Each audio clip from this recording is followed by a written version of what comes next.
Hey guys, welcome back to my YouTube channel. If you're new here, please welcome.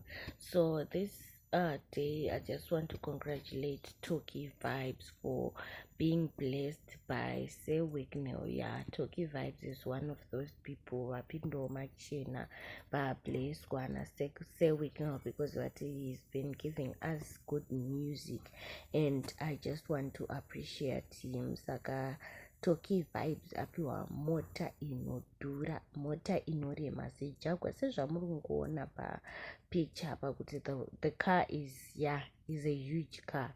It cost 90,000 years and it's a big machine guys. Vamwe vari kupiwawo mota ameno kuti vachapiwa vese here maartist. Comment down below pane vasara here vamuri kufungidzirwa kuti vasiyiwa naSewignell vasati vapinda pachirongwa, but kana iri mari Sewignell vaita mari dzavo. I think mota dziri kubuda every week guys, vanhu vari kupiwa mota every week, and yeah, that's a lot of money. Kutaura Sewignell imbinga guys, impinga isingasheki, because like calculate the money that he's giving out every week to people, just appreciating people for their work. Yeah, imari refu, imari yakawanda. Saka tinongoti makorokoto kuna Toki Vibes yuwi saka chiri kundinakidza nchekuti munhu akatongonyorwa kuti mota ari kubva atomhanya wotonocollecta the same day. I think nekuti inini I would do the same when someone akandiblessa one something. Unganonokera here guys, ungazvinonokera, unobva watomhanya musi wotoenda wotoita se wotonotora, hapana ari kuzotora mangwana acho. Most people if their return kuwo kwaSewignell kuti ningi ngaanotora mota, nhasi wacho tomuona hatoone mota yacho. Saka tongoti makorokoto kuna Toki Vibes. The car, he has finally taken the car from Sewignell, and yeah, it's a huge machine. Saka we are so happy for him because from now onwards anenga kudrive as a big machine, and yeah, this is a big move guys, this is such a big move. And also toti makorokoto nekupfekwa nawo echijandukwa you all know wechijandukwa doesn't disappoint, so he had to wear Toki achimuti makorokoto mota nyowani nemota itsva yamapiwa naSewignell. So yeah guys, this is the car. Nyatsai kutarisa, like imota hombe guys, as I mentioned, it's a huge car. And last week Peter Moldewa ndiye akareceiva mota from Sewignell. Yesterday it's Toki Vibes asi kuzotautira ndiani. Vamwe vakati maybe it's Freeman, vamwe vakati maybe ndiFirst Farai, we don't know, but Sewignell is just feeling generous. He's just giving out cars to the entertainment industry, especially maartist ndo akanyanya target ari kunyanyopiwa mota.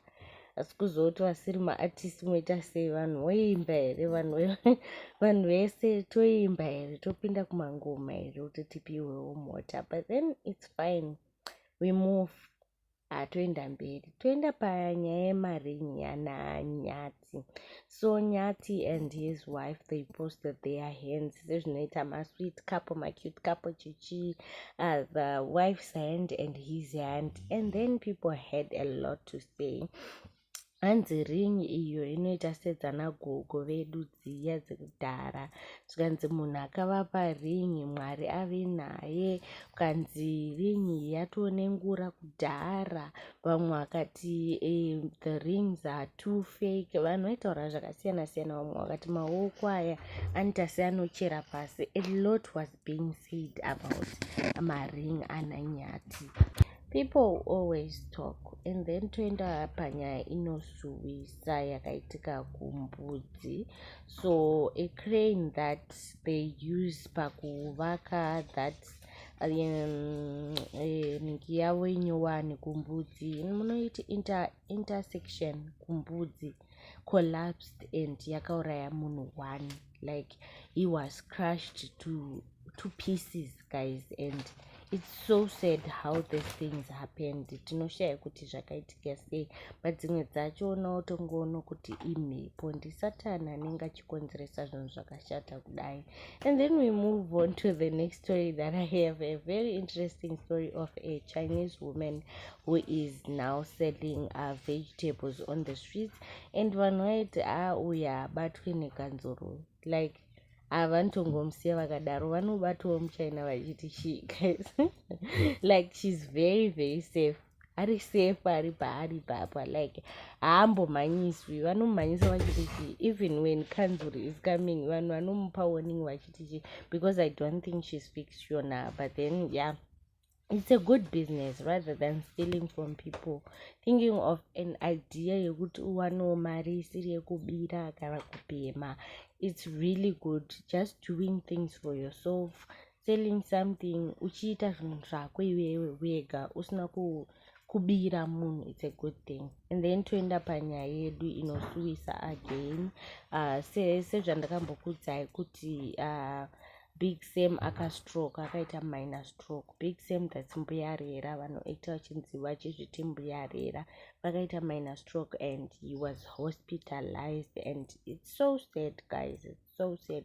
As he starts 2025 obva watanga nemhepo dzichisumuka kudai, like it hurts. But then totendawo Prophet kuda kwashe vakaenda vakanonamatirawo Big Sam ari kuchipatara. And Prophet kuda kwashe has been having this program yekuti kana une vanhu vaunoziva vari kurwara vari kuchipatara, vabate vauye vanamatire vanhu, and it's for free, guys. It's for free. You are not paying anything, and it's good because tinombonzwa vanhu vachiti vanodii kumboenda muzvipatara vachinonamatira vanhu, vanodii kufambawo vachinamatira vanhu for free. And I also saw this comment yekuti hanzi vadii vangopinda muzvipatara vangonamatira vanhu rather than putting it on social media. And I'm like, guys, how can you just walk in kune munhu asiri wausingazivi, hama dzake dzasinotaura naye, maybe he's not even a Christian, ungosvika ungotanga kunamatira vanhu? It's not possible, guys. So we just thank him for doing that, because vashoma vanokwanisa kuzviita, and he is offering to do that, going to zvipatara vachinonamatirawo. And if une kutenda, because kutenda ndokunoshanda, if you have the faith that unoporeswa, like ukanamatirwa uchapora, you receive the blessing, unoporawo zvishua. Saka tinongoti thank you Prophet for offering such a good move to the people. Thank you so much for watching. Bye.